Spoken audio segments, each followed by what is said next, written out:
They said a woman's worth was measured by the softness of her hands and the strength of her back. Minna Halloway had neither. With a scarred arm and a rebellious tongue, her own father called her dead weight. He didn't just neglect her, he sold her. In the winter of 1887, inside a smoke-choked saloon in Montana, Minna was traded for a debt of $40 and a mule. The buyer? Martha Thorne, a mountain man rumors said was half wolf and twice as savage. Everyone in town laughed, thinking Martha had bought himself a burden. But they were wrong. They didn't know that the useless girl was the only one who could tame the mountain, and they certainly didn't expect that the beast on the hill was hiding a secret that would bring the whole town to its knees. This is the story of how the unwanted girl became the queen of the Bitterroots. The wind in the Bitterroot Valley didn't just blow, it bit. It was late October, 1887, and the town of Oakhaven was already bracing for a freeze. Inside the rusty spur, the air was thick with the smell of stale beer, unwashed bodies, and desperation. Minna Halloway sat on a wooden crate in the corner, her head bowed. She was 23 years old, ancient by the standards of the frontier for an unmarried woman. She kept her left arm tucked inside her shawl.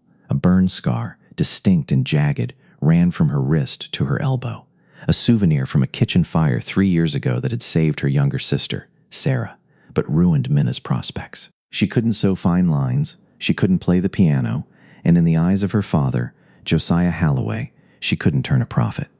Josiah stood at the bar, slamming his empty glass down. He was a man whose ambition always exceeded his talent. He had moved the family west, promising gold, but found only mud and debt. "I'm telling you, Mayor," Josiah slurred, leaning toward Mayor Higgins, who doubled as the town's banker. "I can't pay the deed tax on the farm yet. The harvest was rot." "The law is the law, Josiah," Higgins said, wiping his spectacles. He was a small, oily man who looked at people as if he were appraising livestock. "You have 3 daughters. Surely one of them can be useful." Married off to clear a ledger. "Sarah is promised to the miller's boy. Mary is too young," Josiah grumbled. He gestured thumb-jerk toward the corner. "All I got left is Minna, and with that arm, she's useless, eats more than she earns." The saloon doors swung open, bringing a gust of freezing air that silenced the room. The man who entered had to duck to clear the doorframe. He wore a coat made of bear fur that looked like it had been ripped off the animal while it was still fighting. His beard was dark, streaked with early gray, and his eyes were the color of cold flint. Martha Thorne.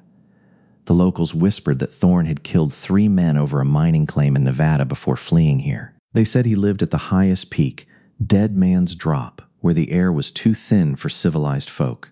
He came to town twice a year for supplies, spoke to no one, and paid in raw gold dust. Martha walked to the bar. The crowd parted like the Red Sea. He placed a list of supplies on the counter. His voice was a low rumble, like rocks grinding together.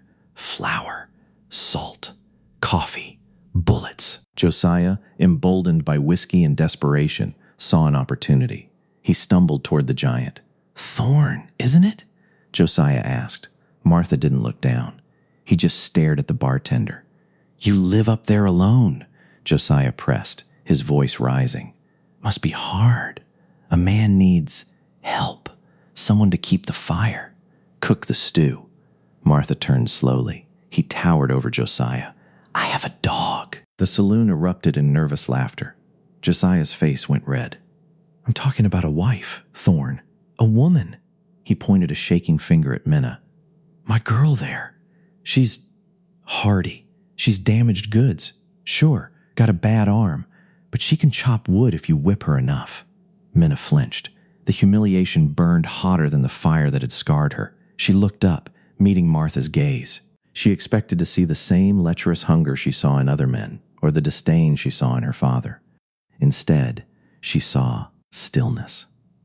Martha looked at her, his eyes scanning the scar she tried to hide, then moving to her face. He saw the defiant set of her jaw. She didn't cry. She stared back, daring him to participate in this cruelty. "How much?" Martha asked. The room went deadly quiet. Josiah blinked, stunned. Well, I'm here $40, and I need a mule for the spring plowing." Martha reached into his coat. He pulled out a heavy leather pouch and dropped it on the bar. It landed with a heavy thud. $50 in gold dust, Martha said, and my pack mule is tied outside. Take it, sold! Josiah yelled, grabbing the pouch before the mountain man could change his mind. Minna, get up! You belong to Mr. Thorne now! Minna stood up. Her legs were shaking, but she walked toward them. She stopped in front of her father. You aren't selling me, Pa, she whispered, low enough that only they could hear. You're saving me, because anywhere is better than being your daughter. Josiah raised his hand to strike her, but a massive, gloved hand caught his wrist in midair. Martha didn't squeeze. He just held it there, an iron wall. She's mine now, Martha growled. You touch her again, and I'll bury you in the snow. He released Josiah, who stumbled back, clutching his wrist. Martha looked at Minna. He didn't smile. He didn't offer his arm. He just nodded toward the door. Let's go. The journey up the mountain was a brutal awakening. Minna had no coat suitable for the elevation. She wore a thin wool shawl and boots with worn-through soles. Martha rode a massive black stallion, while Minna was expected to walk. He's a monster, she thought, shivering as the wind whipped her hair. He brought me to work, me to death, just like Pa said. But 10 minutes out of town, Martha stopped the horse. He dismounted and wordlessly unclasped his bear fur coat. Put it on, he commanded. I'm fine, Minna lied, her teeth chattering. You'll freeze before we hit the timberline. Put it on. It wasn't a request. Minna took the coat. It was heavy, smelling of pine resin and tobacco, but the warmth was instant. It swallowed her small frame. Martha swung back onto the horse, then held a hand down to her. It's too steep to walk the rest. Minna hesitated. This was the hand that could snap a man's wrist. She took it. He hoisted her up behind him with effortless strength. For the next 4 hours, they rode in silence. Minna had to wrap her arms around his waist to keep from falling. He felt like a rock formation, solid, unmoving, warm. They arrived at the cabin as the sun was setting, painting the snow-capped peaks in violent shades of orange and purple. Minna expected a hovel, a cave, a dirt floor shack. What she saw was a fortress. The cabin was built of massive logs, chinked perfectly against the draft. There was a wraparound porch, a neatly stacked wood pile that could last 3 winters, and a stable that looked better built than her father's house. Get inside, Martha said, leading the horse to the stable. Minna pushed open the heavy oak door. Inside, a stone hearth dominated the wall, glowing with embers that just needed a stir. There were bare rugs on the floor, shelves lined with books. Books! She hadn't seen a book in years, and the smell of roasting venison. It was clean, orderly. Martha entered a moment later, kicking the snow off his boots. He locked the door with a heavy iron bolt. The sound echoed. Clack! Minna retreated to the fireplace, clutching the coat. What do you want me to do? She asked, her voice trembling slightly. I can cook. I can clean. My arm isn't strong, but I can manage. Martha hung his hat on a peg. He looked at her, his expression unreadable. There is a room in the back. It has a bed. It has a lock on the inside. Minna blinked. A lock? Use it, Martha said roughly. I sleep in the loft. You do the cooking, you tend the garden in the spring, you keep the fire. That's the deal. And what else? Minna asked, bracing herself. Men always wanted something else. Martha turned his back to her, attending to the coffee pot on the stove. Nothing else. You stay out of my way, I stay out of yours. Minna stood there, confused. He had paid $50. A fortune? For a housekeeper? Why? She asked. Martha paused. He looked over his shoulder, his eyes shadowed. Because the winter gets loud up here, Miss Halloway, and a man forgets how to speak if he don't hear a voice back. He poured a cup of coffee and set it on the table. Drink, then sleep. We work tomorrow. The first month passed in a strange, tense rhythm. Minna waited for the other shoe to drop. She waited for the rage, the drunkenness, the backhand she was used to from her father. It never came. Martha was a ghost in home. He would leave before dawn to check his trap lines or work in the mine he had dug into the cliffside. He would return at dusk, eat the stew she prepared, read a book by the fire, and climb to the loft. He rarely spoke, but he watched her. Minna, however, began to change. With regular meals, meat, potatoes, dried fruit, Her hollow cheeks filled out. The dark circles under her eyes vanished, and she began to explore the cabin. She found that Martha wasn't just a brute, he was educated. The books on the shelves were classics: Dickens, Melville, books on botany and geology. One evening in November, a blizzard struck. The wind howled like a banshee, shaking the sturdy timbers of the cabin. Minna was knitting by the fire, struggling as her scarred hand stiffened in the cold. She dropped the needle for the third time. "Damn it," she hissed. Martha looked up from his book. "Does it hurt?" Minna stiffened. He rarely asked personal questions. "The cold gets into the bone. The skin is tight." Martha stood up. Minna flinched instinctively. He saw it, and his eyes narrowed, a flash of anger crossing his face. Not at her, but at the instinct itself. He went to a cupboard and pulled out a small glass jar filled with a green salve. He walked over and kneeled. Actually kneeled, in front of her chair. "Give me your arm." "I'm fine," Minna said, pulling back. "It's ugly. I've skinned wolves and gutted bears, Minna. I don't scare easy." She slowly extended her arm. He rolled up her sleeve. The burn scar was angry and red against her pale skin.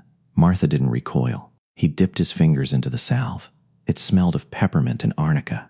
He applied it gently. His hands, so large and rough, were impossibly tender. He massaged the scar tissue, working out the stiffness. "My mother was a healer," Martha said quietly, his eyes focused on her arm. "She taught me which roots help the skin breathe." "Where is she now?" Minna whispered. The heat from his hand was making her heart race in a way she didn't understand. "She died. My father killed her," Martha said it flatly, like he was reporting the weather. "He was a drunk, a mean one. Liked to use his fists." Minna went still. "Like my father." Martha looked up, locking eyes with her. "That's why I bought you, Minna." The air left her lungs. "What?" "I was in the saloon," Martha said, his voice dropping to a gravelly rumble. "I saw the way you looked at him. You weren't afraid. You were ready to survive him. I knew if I left you there, he'd break that spirit eventually, or sell you to someone who would." He finished applying the salve and wiped his hands on a rag. "I didn't need a wife. I needed to know that someone like you didn't die in a cage." Minna felt tears prick her eyes. She had been sold as livestock, but she had been bought by a savior disguised as a monster. "Martha," she said. It was the first time she had used his first name. "Go to bed, Minna," he said, standing up abruptly, the wall of distance slamming back down. "Storm's getting worse." But things had shifted. The fear was gone. 2 days later, Minna decided to prove she wasn't just a charity case. While Martha was out, she went into his chaotic pantry. She organized the supplies. She found his mending pile, shirts with holes, socks worn through. Despite her hand, she worked for hours, using her teeth to hold the thread when her grip failed, repairing his clothes. When Martha came home that evening, he stopped. The cabin smelled of fresh bread she had found yeast. His clothes were folded and mended. He looked at her. "You didn't have to do that. I'm not useless, Martha," she said firmly. "My father said I was. The town said I was. You paid $50 for me. I intend to be worth $100. A slow, rare smile cracked Martha's stoic face. It transformed him, making him look 10 years younger. "You're worth more than gold dust, Minna," he murmured. But peace in the Wild West is fragile.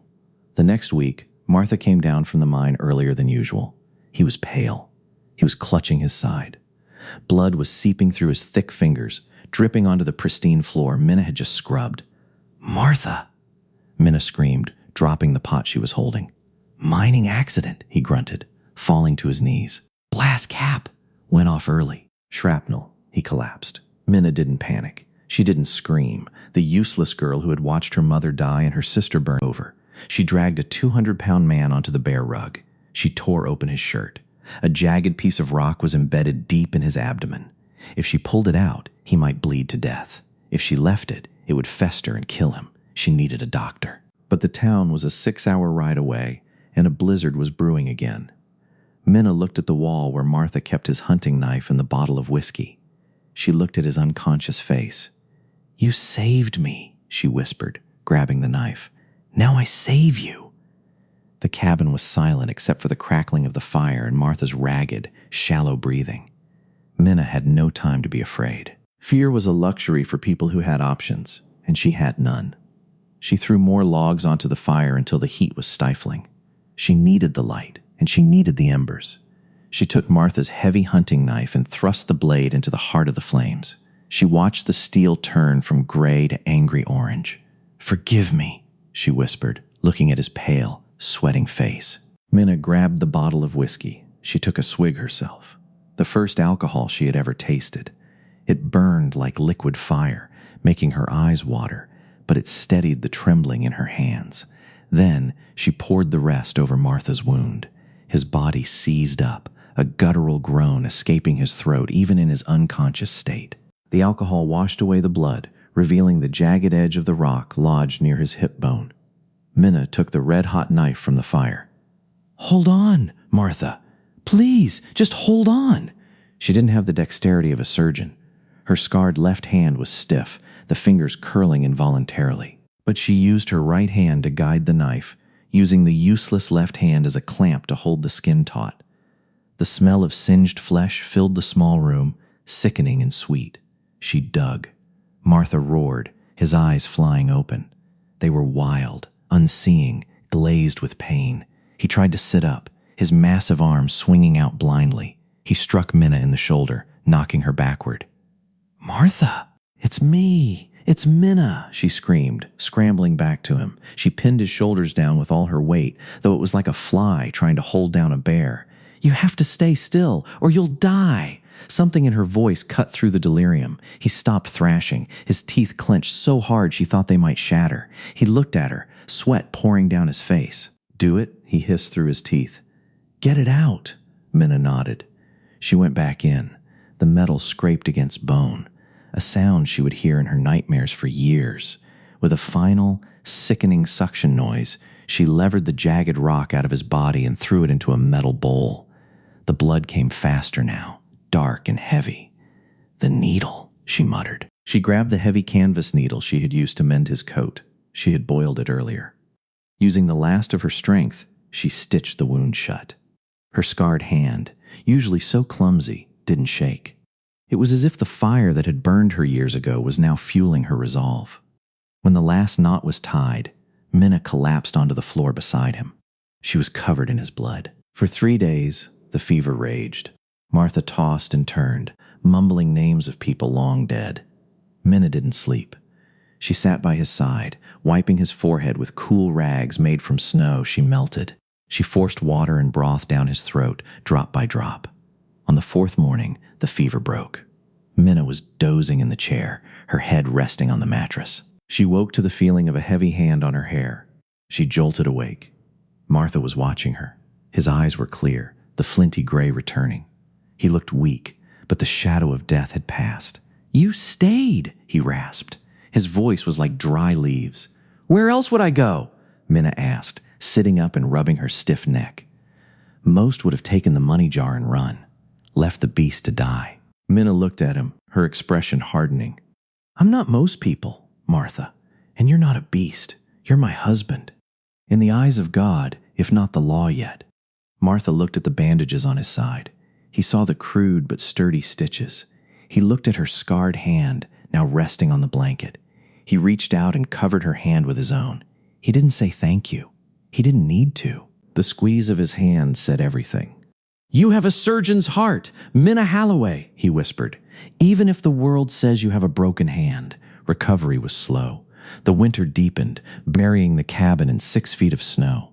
For 2 weeks, Martha couldn't leave the bed, became the master of the house. She chopped the wood, clumsily at first, then with a rhythm she learned by necessity. She checked the traps. She carried the water. She wore his spare trousers and flannel shirts, cinched at the waist with a rope, looking less like a lady and more like a pioneer. But they were running low on lamp oil. "I need to go to the mine," Martha said one evening, trying to sit up. He grimaced and fell back. "You aren't going anywhere," Minna said, pushing him back down. "You'll tear your stitches." "The entrance," Martha grunted. "The wind. If the support beams shift, the snow will block it. Someone needs to check the braces." "I'll go," Minna said. "No," Martha barked. "It's dangerous. You don't know the tunnels." "I know how to check a beam, Martha. I watched my father build barns before he became a drunk. Tell me what to look for," he argued, but he was too weak to stop her. He gave her the key to the heavy padlock on the mine gate and a drawn map of the first 50 yards. "Do not go deeper than the first brace. Check the timber. If it's bowing, leave immediately. Lock the gate behind you." Minna took the lantern and the Winchester rifle, just in case of wolves, and trudged up the path to the cliffside. The mine entrance was hidden behind a cluster of boulders. Martha had done a good job of concealing it. She unlocked the heavy iron gate and stepped inside. The air was stagnant and cold. She held the lantern high. The tunnel was narrow, hand-dug. She checked the first timber brace. It was holding firm. She checked the second. She was about to turn back when the lantern light caught something on the wall further down. It shimmered. Minna knew she should leave. Martha had been explicit. Don't go deeper. But curiosity is a powerful force. She took 5 steps forward, then 5 more. She reached the spot where the blast had happened, the accident that had wounded Martha. The explosion had blown away a section of the rock face that Martha had been trying to clear. Minna gasped, nearly dropping the lantern. It wasn't just a vein, it was a river. Embedded in the quartz was a thick, jagged streak of pure gold as wide as her arm. It wound through the rock, disappearing into the darkness. She looked down. The rubble on the floor wasn't just stone. It was littered with nuggets the size of walnuts. Minna had seen men kill for a pinch of gold dust in Oak Haven. What she was looking at was worth millions. It was enough to buy the state of Montana. Martha wasn't just a trapper living off $40 a year. He was sitting on the motherlode. She suddenly understood everything. The solitude, the reputation as a savage, the fear. If anyone knew this was here, an army of prospectors would swarm the mountain. They would kill Martha, burn the cabin, and tear the earth apart. She backed away, her heart pounding in her ears. She locked the gate with trembling hands and ran back to the cabin. She burst through the door, chest heaving. Martha was sitting up, his pistol in his lap. He saw her face and lowered the gun. "You saw it," he said heavily. "It wasn't a question. Why didn't you tell me?" Minna whispered. "Martha, that's a kingdom up there." "It's a curse," Martha replied. He looked tired. "I found it 3 years ago. I take out only what I need to survive. A little dust for supplies. The rest stays in the ground." "Why?" "Because gold makes men into devils, Minna. Look at your father. He sold his own flesh and blood for a debt. Imagine what he would do for that." Martha gestured toward the mountain. "I wanted a life, not a war. I wanted peace." Minna walked over to him. She sat on the edge of the bed. She thought of the poverty she had lived in, the hunger, the cold. She looked at this man who could have lived in a palace but chose a cabin to keep his soul intact. "Your secret is safe with me," she vowed. "I know," Martha said softly. "But secrets have a way of bleeding out." He was right. 2 days later, the sound of barking dogs echoed up the valley. Minna went to the window. Through the telescope, Martha kept on the sill. She looked down the winding trail. A sled was making its way up. There were 3 men. Leading them was a man on a horse that was struggling in the deep snow. Even from this distance, Minna recognized the slouch of the shoulders and the ragged coat. Josiah Halloway. And behind him, riding a fine bay mare, was Mayor Higgins, flanked by the town sheriff, a man known for taking bribes faster than he took thieves. "Martha," Minna said, her voice drew a steel whisper. "They're coming." Martha tried to stand, but his legs buckled. The wound was still too fresh. He swore loudly. "I can't fight. Not like this. What do they want?" Minna asked, grabbing the Winchester from the wall. "They want to know if I'm dead," Martha said. "Josiah probably saw the doctor in town. I didn't go to him, but rumors fly. Someone likely saw the blood on the trail from when I came down. They're coming to see if the widow is alone. If you're dead, the property goes to me," Minna realized. "And if I'm a widow, your father becomes your legal guardian again until you remarry," Martha finished. "They're coming to take the land. They suspect something. Higgins has been trying to buy this peak for years." Minna checked the chamber of the rifle. It was fully loaded. She turned to Martha. "Get in the root cellar. Under the rug." "Minna, no. I won't hide while you can't stand, Martha. If they see you alive but weak, the sheriff will finish the job and call it self-defense. They need to think I'm alone. She grabbed him, helping him limp toward the trap door hidden beneath the bearskin rug. I will handle this, she said, her eyes blazing with a ferocity that matched the mountain itself. They sold me because they thought I was weak. Today, they learned they were wrong. Martha looked up at her from the darkness of the cellar. For the first time, he looked truly afraid. Not for himself, but for her. Don't let them in the house, Minna. Whatever you do, I won't, she said. She dropped the heavy door shut, kicked the rug back over it, and walked onto the porch to meet the men who had sold her. The waiting was always the hardest part of a storm, and this was a storm made of men. Minna stood by the window, the heavy velvet curtain pulled back just an inch. Her breath fogged the glass as she watched the sled struggle up the final switchback of the trail. The dogs were panting, their breath pluming in the frigid air, driven on by the crack of a whip. She knew that whip. She knew the sound of it hitting flesh. It was a sound that had defined her childhood. They're at the tree line, Minna whispered, not turning around. Behind her, the trapdoor to the root cellar was closed. A heavy bearskin rug covered it, concealing the wounded man beneath. Martha had argued, fiercely, despite his pain. But Minna had been unyielding. You are the strength of this mountain, Martha, she had told him, but today I have to be its voice. She picked up the Winchester rifle from the table. It was heavy, cold steel and polished walnut. A month ago, she wouldn't have known how to hold it. Now, thanks to Martha's patient instruction during the long winter evenings, she knew exactly how to seat the stock against her shoulder to absorb the kick. She checked the chamber. Brass glinted back at her. Minna Halloway opened the heavy oak door and stepped out onto the porch. The wind hit her instantly, a biting gust that swirled snow around her skirts. She didn't shiver. She planted her boots wide, mimicking the stance she had seen Martha take 100 times. She let the rifle hang loose in her hands, barrel pointed at the floorboards, but her thumb was resting on the hammer. The sled ground to a halt 10 yards from the porch steps. The dogs collapsed into the snow, whining. 3 men disembarked. First came Josiah Halloway. He looked worse than when she had last seen him in the saloon. His coat was patchy, his face ruddied by gin and windburn. But his eyes, those watery, calculating eyes, were the same. They scanned the cabin, not looking for his daughter, but looking for value. He was appraising the logs, the glass windows, the stack of furs on the rail. Next was Mayor Higgins. He was out of his element, shivering in a fine city coat that was useless against the mountain altitude. He clutched a leather satchel to his chest like a shield. Finally, Sheriff Barrett swung down from his horse, which he had ridden alongside the sled. Barrett was a large man, thick-necked and slow-moving, with a reputation for violence that he wore like a badge. He had his hand resting casually on the pearl handle of his revolver. "Well now," Josiah called out, his voice overly loud, feigning a cheerfulness that made Minna's skin crawl. "Look at you, girl, living like a queen in a castle." Minna didn't smile. She didn't speak. She just watched them. The silence stretched, uncomfortable and heavy. The wind howled through the pines, filling the gap where a greeting should have been. Josiah cleared his throat, shifting his weight. We heard the news, Minna, down in Oakhaven. Bad business. Terrible business.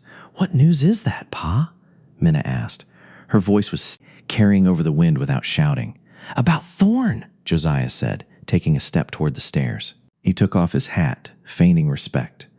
"Doc Miller said he saw the trail of blood leading down weeks ago. Said a man cut like that. Well, the infection takes him fast. We gave it time, out of respect, but when no one saw smoke from the chimney for 2 days. He trailed off, looking at the chimney which was currently smoking. He frowned. We came to collect the body, and to save you." "Save me?" Minna repeated, the words tasting like ash. "A woman alone up here?" Mayor Higgins piped up, stepping forward. He had a nasal, officious voice. "It's not proper, Mrs. Thorne, and it's certainly not safe. The law has duties. I am perfectly safe," Minna said, "and my husband is resting. He is not to be disturbed." The sheriff laughed, a dry, barking sound. "Resting or rotting?" Barrett spat into the snow. "Don't play games, girl. We know he's dead. We're here for the property assessment. Assessment? Minna tightened her grip on the rifle. Higgins opened his satchel, pulling out a sheaf of papers that fluttered in the wind. Technically, Martha Thorne died intestate, without a will, as he has no living male relatives, and as you are a woman of limited capacity. He glanced at her scarred arm, then at Josiah. Your father has petitioned the court for emergency guardianship. He is to be the executor of the estate. Executor, Minna said, connecting the dots. You mean he wants to dig? The mayor froze. I beg your pardon? I know why you're here, Minna said, her voice rising, cutting through the wind. You didn't come for me. You sold me for a mule and $40. You checked me like a horse and traded me away. Her eyes locked onto her father's. You're here because Martha paid for his flour with gold nuggets. You're here because you think the useless girl is sitting on a motherlode and is too stupid to know what it's worth. Josiah's face darkened. The mask of the concerned father dropped, revealing the snarling desperation beneath. You watch your tongue, girl, Josiah snapped. I did what I had to do. You were a burden. You are a burden. Look at you. Standing there with a gun, you can't even aim. Your hand is twisted. Your arm is scarred meat. You think you can stop us? He took a step up the stairs. The wood creaked under his weight. You belong to me again, Minna, Josiah growled. By law. Now put that toy down and get inside and make us some coffee before I take a strap to you like the old days. The memory of the strap, the stinging leather, the humiliation, flashed in Minna's mind. But it didn't bring fear this time.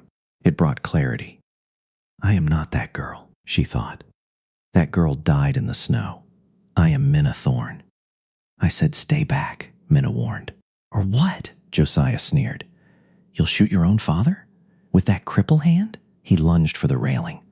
Minna didn't hesitate. She didn't think. She let the training take over. She snapped the stock to her shoulder, corrected for the wind, and squeezed the trigger. Crack boom. The Winchester roared, a thunderclap that shook the snow from the eaves. A massive splinter of wood exploded from the porch column, less than 2 inches from Josiah's ear. The sound was deafening. Josiah shrieked, a high, pathetic sound, and scrambled backward. He tripped over his own boots, flailing arms and legs, and landed hard on the frozen ground at the bottom of the stairs. My hand is steady enough, Minna said. The silence that followed was absolute. The ringing in their ears drowned out the wind. Minna worked the lever of the rifle. Clack, clack. The brass casing spun through the air and landed with a hiss in the snow. A fresh round slid into the chamber. The next one goes in your knee, Pa, Minna said, her voice dropping to a deadly, flat tone. I will shatter the cap. You will drag that leg behind you until the day you die. You crazy witch! Josiah gasped, crawling backward through the slush. Sheriff! Higgins screamed, hiding behind his horse. She's armed! Do something! Sheriff Barrett wasn't laughing anymore. His face had gone hard. In a blur of motion, he drew his revolver and leveled it at Minna's chest. The dark bore of the gun stared her down. Drop it, Barrett roared. Drop the rifle, little lady, or I will put a hole in you right now. Self-defense. Don't think I won't. Minna stood frozen. She was staring down the barrel of a loaded .45. Heart hammered against her ribs like a trapped bird. Every instinct screamed at her to drop the gun, to beg, to surrender. But she remembered Martha. She remembered him sewing her wolfskin coat. She remembered him rubbing salve on her burns. She remembered the gold in the mine and the poison it brought to men's souls. She didn't drop the rifle. Instead, she slowly lowered the barrel just an inch, looking Barrett in the eye. Go ahead, Sheriff, she challenged. Shoot a widow on her own front porch. I'll do it, Barrett warned, his finger tightening on the trigger. I know you will, Minna said, but you might want to look at your feet first. Barrett frowned. What? The twine, Minna said, nodding toward the boot he had planted on the bottom step, running from the rail into that crate by the door. Barrett's eyes flicked down. A thin, almost invisible fishing line ran from the stair post into a wooden crate labeled Danger, E-explosives. Martha taught me how to mine, Minna lied. She poured every ounce of confidence she had into the fabrication. That crate is full of blasting caps and nitroglycerin fumes. It's rigged to a tension wire. If I drop this gun, or if you shoot me and I fall, the vibration trips the hammer. She took a breath. The muzzle flash alone would set it off, she continued, her voice eerily calm. We are standing on top of a powder keg, Sheriff. You pull that trigger, and this whole side of the mountain disappears. Me, you, the gold, and the mayor. We all go to hell together. The sheriff went pale. The hand holding the revolver wavered. She's lying, Josiah yelled from the snow, though he didn't move closer. She's bluffing! Are you sure? Minna asked Barrett. Martha Thorne was a demolition expert. Do you want to bet your life on whether or not his wife learned the trade? Barrett sweated. Despite the freezing cold, beads of perspiration rolled down his temple. He looked at the crate. He looked at the wild, unhinged determination in Minna's eyes. He saw a woman who had nothing left to lose. This ain't worth it, Barrett muttered. He began to lower the hammer of his gun. Higgins, this ain't worth dying for. Arrest her, Higgins squeaked. You go arrest her! Barrett snapped, backing toward his horse. I ain't blowing up for your commission. It seemed Minna had won. The tension began to bleed out of the air. But then, the heavy oak door behind Minna creaked. The sound was distinct. The sheriff froze. Josiah looked up. Minna's heart stopped. Martha, no, stay down. The door swung fully open. Martha Thorne filled the frame. He looked like death warmed over. His skin was the color of parchment, and sweat matted his hair. He was leaning heavily against the door jamb, his left hand pressing a bloody bandage to his side. But in his right hand, held with a strength that defied medical science, was a sawed-off double-barreled shotgun. He didn't look at the men immediately. He looked at Minna. He saw the rifle in her hands, the stance of her feet, the fire in her eyes. A flicker of immense pride crossed his pain-racked face. Then he turned his gaze to the intruders. If Minna was the storm, Martha was the mountain itself, immovable, ancient, and terrifying. Get, he rasped. The word wasn't loud, but it carried the weight of a rock slide. Thorne! Higgins gasped, stumbling back so fast he slipped and fell into the snow. You're alive! You made a mistake, Martha said. He stepped out onto the porch, limping, placing himself slightly in front of Minna. You came for my gold. I might have forgiven that. He cocked both hammers of the shotgun. Click, clack. But you threatened my wife, Martha growled, the sound vibrating in his chest. And for that, I will bury you where you stand. He raised the shotgun. The black holes of the barrels looked like the eyes of the abyss. Sheriff, Martha said, you have 10 seconds to vanish. Josiah, you have 5. Panic, pure and primal, took over. Josiah scrambled upright, slipping on the ice, abandoning his dignity entirely. Go! Go! Hiya! He screamed, diving onto the sled and whipping the dogs. The animals yelped and scrambled for traction. Sheriff Barrett didn't need to be told twice. He holstered his gun and vaulted onto his horse, spinning the beast around so violently it nearly reared. Mayor Higgins scrambled after the sled, grabbing the back rail and dragging himself aboard as it peeled away. Don't come back! Minna shouted after them, her voice cracking with the release of tension. If I see you on this mountain again, don't aim for the wood. She and Martha stood side by side on the porch, watching the chaotic retreat. They watched until the sled was a tiny speck in the valley below, until the sound of the dogs faded into the whistle of the wind. Only then did the adrenaline leave Minna. Her knees buckled. The rifle slipped from her fingers and clattered to the deck. She slumped forward, but she didn't hit the wood. Martha caught her. He dropped his shotgun and wrapped his good arm around her, pulling her into his chest. He smelled of blood and sickness, but also of pine and safety. You stubborn woman, Martha wheezed, sliding down the wall until they were both sitting on the porch floor. I told you to stay in the cellar, and I told you to stay in bed, Minna laughed, though the sound was wet with tears. She pressed her face into his neck, shaking uncontrollably now that the danger had passed. Martha winced as he shifted his leg, his eyes falling on the wooden crate by the door. He looked at the fishing line tied to the post. Minna, he murmured. I know for a fact we used the last of the blasting caps in October. Minna wiped her eyes, looking up at him with a shaky smile. I know, she whispered. So what's in the crate?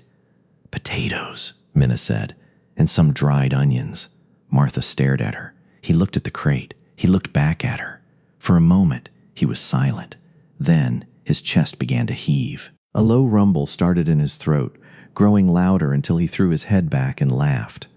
A deep, genuine, booming laugh that echoed off the cliffs. "Potatoes!" he roared, clutching his stitched side. "You held off the sheriff of Oakhaven with a box of root vegetables? It worked, didn't it?"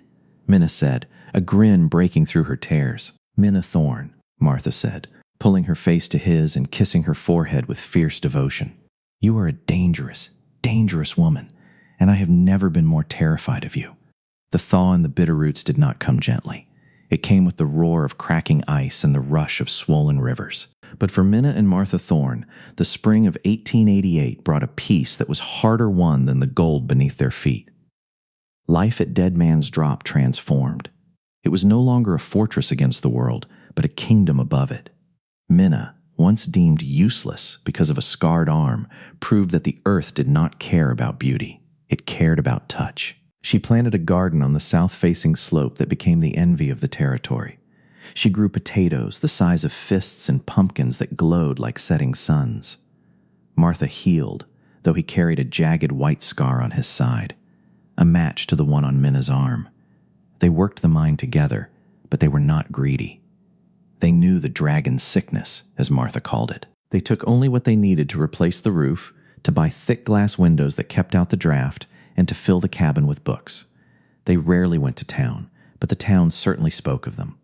The legend of the Mountain Queen grew. Trappers passing through the rusty spur would tell stories of the woman with the Winchester who had stared down a corrupt sheriff and a greedy mayor. The locals, who had once laughed when Josiah sold his daughter for a mule, now whispered her name with fear and reverence. And as for the men who had tried to break her, the universe, Minna found, had a way of balancing its books. Mayor Higgins was the first to fall. A state auditor, curious about the sudden influx of property seizures, found 2 sets of ledgers in the mayor's office. Higgins was stripped of his title and his assets. He fled east on a coal train, penniless. Sheriff Barrett didn't fare much better. His humiliation on the mountain gnawed at him. He turned to the bottle to drown the memory of being bested by a girl and a box of potatoes. He lost his badge 6 months later after falling off his horse in a drunken stupor and shattering his hip. He spent the rest of his days limping, a bitter ghost haunting the saloon.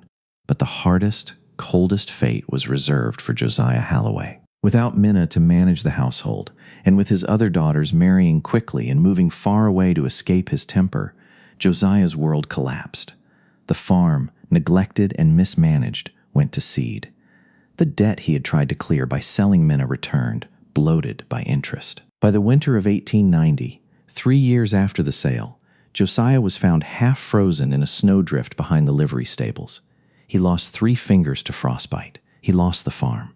He ended up in the Oakhaven poorhouse, a grim institution that smelled of boiled cabbage and despair. One crisp afternoon, a carriage arrived at the poorhouse gates. It was not a rickety wagon, but a fine, polished black coach pulled by 2 healthy bays. The warden of the poorhouse rushed out, bowing low as a woman stepped onto the cobblestones. She wore a coat of heavy, high-quality wool, dyed a deep forest green. Her hat was trimmed with silk, and her leather gloves were new. It was Minna. She walked through the crowded, coughing halls of the poorhouse until she found him. Josiah sat huddled by a weak fire, wrapped in a thin, gray blanket. He looked small. The arrogance was gone, replaced by a hollow, watery-eyed hunger. He looked up, squinting. Recognition dawned slowly. "Minna?" he croaked, his voice trembling. Is that my girl?" Minna stood over him. She didn't offer a hand. She looked at him, not with hate, but with the distant pity one feels for a dying insect. "Hello, Pa," she said softly. Josiah scrambled to sit up, a desperate grin splitting his cracked lips. "I knew it! I told them my Minna married Rich. You came for me, didn't you? You came to take your old Pa out of this hole?" He reached out a hand, the one with the missing fingers, to grab her coat.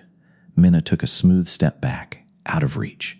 "I came to settle a debt," Minna said. She reached into her pocket and pulled out a heavy leather pouch. She dropped it onto the scarred wooden table between them. It landed with a dense, heavy thud that silenced the room. Josiah grabbed the pouch, tearing at the strings with his teeth. He poured the contents into his palm. gold dust. Pure, glittering, heavy dust. Gold! Josiah wept, clutching it to his chest. Bless you, child, bless you! He looked up, his eyes shining with greed. How much is here? $40 worth, Minna said calmly. Josiah blinked. 40? The price of a mule, Minna reminded him. And the debt you owed the mayor. That was the price you put on my life, Pa. So that is what I am returning to you.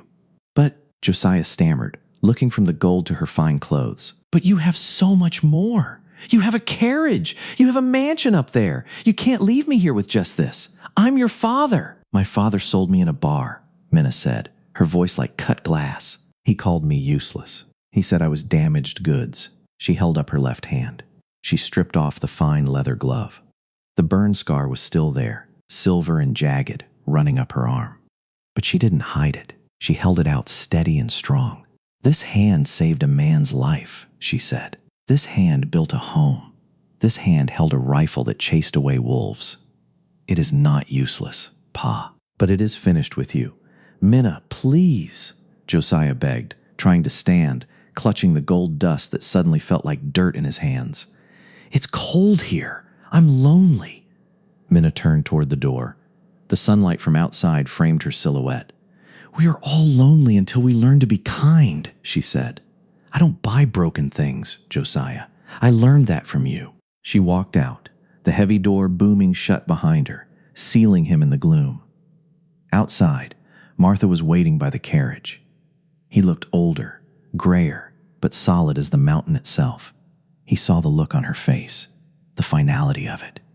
He didn't ask what happened. He simply reached out and took her hand, the scarred one, and brought it to his lips. Done? He asked quietly. Done, Minna nodded, taking a deep breath of the clean mountain air. Let's go home, Martha said. He helped her into the carriage. As they pulled away, heading back toward the snow-capped peaks of the Bitterroots, Minna Halloway didn't look back. She wasn't the girl who was sold. She was the woman who had bought her own freedom. She was a wife, a survivor, and the queen of the wild. And she had built a kingdom out of the very stones they had thrown at her. And that is the story of Minna and Martha Thorne. It's a powerful reminder that our worth isn't determined by the people who hurt us, but by the people who heal us. Minna's father saw a useless broken tool, but Martha saw a partner who could weather the storm. In the end, the unwanted girl didn't just survive the Wild West. She conquered it. I have to ask, what do you think about that ending? Did Minna do the right thing by giving her father the gold and walking away, or was that too harsh? Personally, I think it was the perfect refund. Let me know your thoughts in the comments below. If you enjoyed this story of justice, romance, and sweet revenge, please smash that like button. It really helps the channel grow. And don't forget to subscribe and hit the bell notification so you never miss a new story from the frontier. Thanks for listening, and I'll see you in the next one.